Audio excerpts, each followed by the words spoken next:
നമസ്കാരം. Gift Nifty നൽകുന്ന സൂചന അനുസരിച്ച് ഇന്ന് മാർക്കറ്റ് 24,700-ന് മുകളിൽ ഓപ്പൺ ആകാനാണ് സാധ്യത. ഗിഫ്റ്റ് നിഫ്റ്റി ഇന്ത്യൻ മാർക്കറ്റ് 24,700-ന് മുകളിൽ എത്തുമെന്നും ശക്തമായ ഒരു പ്രകടനം മാർക്കറ്റിൻ്റെ സൈഡിൽ നിന്നും പ്രതീക്ഷിക്കാമെന്നുള്ള സൂചനയുമാണ് നൽകുന്നത്. ഇതിന് പിന്നിലെ പ്രധാന കാരണം ഗ്ലോബൽ മാർക്കറ്റിൽ ഉടലെടുത്തിരിക്കുന്ന ബുള്ളിഷ് സെൻറ്റിമെൻ്റാണ്. കഴിഞ്ഞ ദിവസം അമേരിക്കൻ മാർക്കറ്റ് മികച്ച പെർഫോമൻസ് കാഴ്ചവെച്ചിരുന്നു.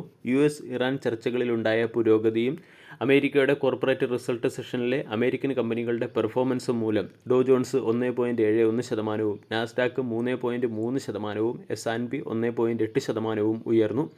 ഇതിൻ്റെ ഇമ്പാക്റ്റ് ഇന്ന് ഏഷ്യൻ മാർക്കറ്റിലുടനീളം പ്രകടമാണ്. ഏഷ്യൻ മാർക്കറ്റുകളിലൊക്കെ ബുള്ളിഷ് സെൻറ്റിമെൻ്റ് ഉണ്ട്. ജപ്പാൻ്റെ ഇൻഡെക്സ് 0.32% ഉയർന്ന് ട്രേഡ് ചെയ്യുന്നു. ഇത് ഗ്ലോബൽ മാർക്കറ്റ് സെൻറ്റിമെൻറ്റിനെ പോസിറ്റീവായി നിലനിർത്തുകയും ഇതിൻ്റെ പശ്ചാത്തലത്തിൽ ഇന്ത്യൻ മാർക്കറ്റിലും ഒരു പോസിറ്റീവ് ഓപ്പണിംഗ് നമ്മൾക്ക് പ്രതീക്ഷിക്കാവുന്നതുമാണ്. അതോടൊപ്പം തന്നെ ക്രൂഡിൻ്റെ വില ഇടിഞ്ഞതും ഫോറിൻ ഇൻസ്റ്റിറ്റ്യൂഷണൽ ഇൻവെസ്റ്റർ ഇന്ത്യൻ മാർക്കറ്റിൽ ബൈയിങ് സൈഡിലേക്ക് മാറിയതും മാർക്കറ്റിൻ്റെ ട്രെൻഡ് പോസിറ്റീവായി നിലനിർത്തുന്നു. ഫോറിൻ ഇൻസ്റ്റിറ്റ്യൂഷണൽ ഇൻവെസ്റ്റർ കഴിഞ്ഞ ദിവസം 2,446 കോടിയുടെ ബൈയിങ് ആണ് നടത്തിയത്. ഡൊമസ്റ്റിക് ഇൻസ്റ്റിറ്റ്യൂഷണൽ ഇൻവെസ്റ്റർ 936 കോടി രൂപയുടെ സെല്ലിംഗ് നടത്തിയെങ്കിലും മാർക്കറ്റിൽ നെറ്റ് ബൈയിങ് ആണ് നടന്നിരിക്കുന്നത്.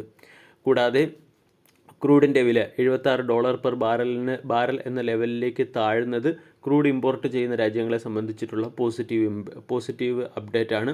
പെയിൻറ്റ്, ടയർ, ഏവിയേഷൻ തുടങ്ങിയ സെക്ടറിലെ സ്റ്റോക്കുകൾക്കൊക്കെ ഇതൊരു പോസിറ്റീവ് ന്യൂസ് നൽകുന്നു. ഇതിൻ്റെ പശ്ചാത്തലത്തിൽ പോസിറ്റീവ് ന്യൂസ് നൽകുന്നു. അതോടൊപ്പം തന്നെ ഇന്ത്യ വിക്സ് 7% ഇടിഞ്ഞ് 11.76 എന്ന ലെവലിലേക്ക് എത്തിയതും മാർക്കറ്റിൽ ഒരു ബുള്ളിഷ് ട്രെൻഡിൻ്റെ സൂചനയാണ് നൽകുന്നത്. ഭാരതി എയർടെലിൻ്റെയും നൈക്കയുടെയും ക്വാർട്ടർലി റിസൾട്ടിൻ്റെ ഇമ്പാക്റ്റും മാർക്കറ്റിനെ സ്വാധീനിക്കാൻ സാധ്യതയുണ്ട്. ഭാരതി എയർടെൽ ഇൻഡെക്സിൽ വെയിറ്റേജ് ഉള്ള ഒരു സ്റ്റോക്ക് കൂടിയാണ്. ഭാരതി എയർടെലിൻ്റെ മികച്ച ക്വാർട്ടർലി റിസൾട്ട് വന്നതും ഭാരതി എയർടെലിൻ്റെ സബ്സ്ക്രൈബേഴ്സിൻ്റെ എണ്ണം ഉയർന്നതിൻ്റെയും ഇമ്പാക്റ്റും മാർക്കറ്റിൽ ഇന്ന് പ്രതീക്ഷിക്കാം. ഇനി ടെക്നിക്കൽ ലെവൽ നോക്കുകയാണെങ്കിൽ ഇന്ന് 24,700-നടുത്ത് ഗ്യാപ്പ് അപ്പ് ഓപ്പണിംഗ് ഉണ്ടായാൽ മാർക്കറ്റ് ഒരു റെസിസ്റ്റൻസ് സോണിലായിരിക്കും ഓപ്പൺ ആവുക.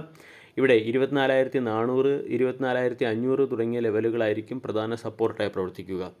ഏതെങ്കിലും കാരണവശാൽ പ്രോഫിറ്റ് ബുക്കിംഗ് ഉണ്ടായാൽ തന്നെ 24,400, 450 തുടങ്ങിയ സോണുകളിൽ ബൈ ഓൺ ഡിപ്പ് സ്ട്രാറ്റജി അനുസരിച്ചുള്ള ബൈയിങ് വരാൻ സാധ്യതയുണ്ട്.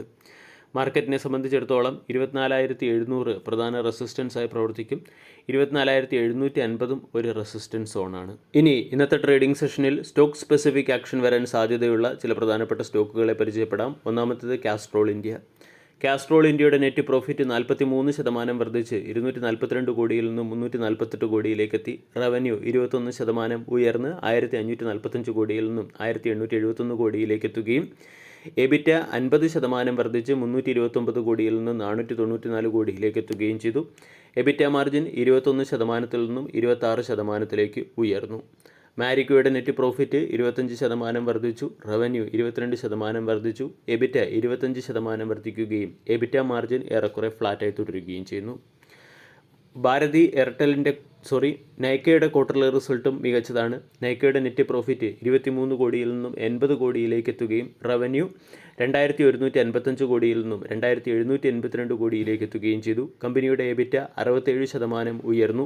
എബിറ്റ മാർജിൻ 6.5%-ൽ നിന്നും 8.5%-ലേക്ക് ഉയർന്നു. ഭാരതി എയർടെലിൻ്റെ നെറ്റ് പ്രോഫിറ്റ് 11% വർദ്ധിച്ച് 7,325 കോടിയിൽ നിന്നും 8,167 കോടിയിലേക്കെത്തി.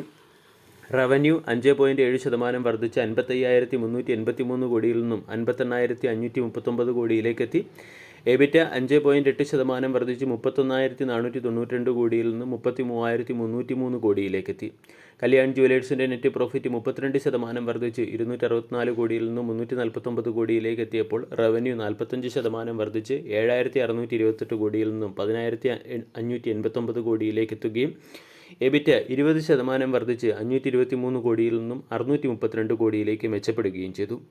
പ്രോട്ടോൺ ഗവൺമെൻറ് ടെക്നോളജിയുടെ റവന്യൂ 38% വർദ്ധിച്ച് 222 കോടിയിൽ നിന്നും 307 കോടിയിലേക്ക് എത്തി. നെറ്റ് പ്രോഫിറ്റ് 48% വർദ്ധിച്ച് 20 കോടിയിൽ നിന്നും 30 കോടിയിലേക്ക് ഉയരുകയും എബിറ്റ 109% ഉയരുകയും ചെയ്തു. മെട്രോപോളിസ് ഹെൽത്ത് കെയറിൻ്റെ ക്വാർട്ടർലി റിസൾട്ടിൽ കമ്പനിയുടെ നെറ്റ് പ്രോഫിറ്റ് 25% വർദ്ധിച്ചു. റവന്യൂ 16% വർദ്ധിച്ചു. എബിറ്റ 24% വർദ്ധിക്കുകയും എബിറ്റ മാർജിൻ 23%-ൽ നിന്നും 24%-ലേക്ക് ഉയരുകയും ചെയ്തു. ഇനി മറ്റ് ചില പ്രധാനപ്പെട്ട സ്റ്റോക്കുകളിൽ വന്ന ലേറ്റസ്റ്റ് അപ്ഡേറ്റ് കൂടി പരിചയപ്പെടാം. LICയുടെ OFS നടക്കുന്നതുകൊണ്ട് LIC എന്ന സ്റ്റോക്ക് ഇന്ന് മാർക്കറ്റിൻ്റെ ശ്രദ്ധയാകർഷിക്കാനുള്ള സാധ്യത വളരെ കൂടുതലാണ്. നൈക്ക അമിനോ വെൽനസ് എന്ന കമ്പനിയുടെ 51% സ്റ്റേക്കുകൾ 32 കോടി രൂപയ്ക്ക് അക്വയർ ചെയ്തിട്ടുണ്ട്. ഇതിൻ്റെ പശ്ചാത്തലത്തിൽ നൈക്ക എന്ന സ്റ്റോക്ക് മാർക്കറ്റിൻ്റെ ശ്രദ്ധയാകർഷിക്കാനുള്ള സാധ്യത വളരെ കൂടുതലാണ്. അതുപോലെ തന്നെ HFCL എന്ന സ്റ്റോക്കിനെയും ശ്രദ്ധിക്കാം. 400 കോടി രൂപ optical fibre and optical fibre cable manufacturing facility വർദ്ധിപ്പിക്കുന്നതിന് വേണ്ടി കമ്പനി അപ്രൂവ് ചെയ്തിട്ടുണ്ട്. ഇതിൻ്റെ പശ്ചാത്തലത്തിൽ HFCL എന്ന സ്റ്റോക്ക് ഇന്ന് മാർക്കറ്റിൻ്റെ ശ്രദ്ധയാകർഷിച്ചേക്കും. കൂടാതെ അംബുജ സിമൻറ്റിന് പ്രമുഖ റേറ്റിംഗ് ഏജൻസിയായ ICRA അല്ലെങ്കിൽ ICRA കമ്പനിയുടെ റേറ്റിംഗ് AAA സ്റ്റേബിളിൽ നിന്നും A+1 എന്ന റേറ്റിംഗിലേക്ക് ഉയർത്തിയിട്ടുണ്ട്. ഇതിൻ്റെ പശ്ചാത്തലത്തിൽ അംബുജ സിമൻറ്റ് എന്ന സ്റ്റോക്കും മാർക്കറ്റിൻ്റെ ശ്രദ്ധയാകർഷിക്കാനുള്ള സാധ്യത കൂടുതലാണ്. പോണ്ടി ഓക്സൈഡ് ആൻഡ് കെമിക്കൽ എന്ന കമ്പനിയുടെ സബ്സിഡറി കമ്പനി അമാൽഗമേറ്റ് ചെയ്യുന്നതിനുമായി ബന്ധപ്പെട്ട് ബോർഡ് ഓഫ് ഡയറക്ടേഴ്സ് തീരുമാനമെടുത്തിട്ടുണ്ട്. ഇതിൻ്റെ പശ്ചാത്തലത്തിൽ പോണ്ടി ഓക്സൈഡ് ആൻഡ് കെമിക്കൽ എന്ന സ്റ്റോക്കും മാർക്കറ്റിൻ്റെ ശ്രദ്ധയാകർഷിച്ചേക്കും.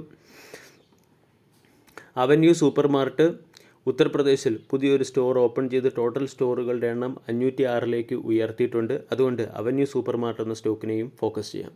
വീഡിയോ എല്ലാവർക്കും ഇഷ്ടമായി എന്ന് വിശ്വസിക്കുന്നു. താങ്ക്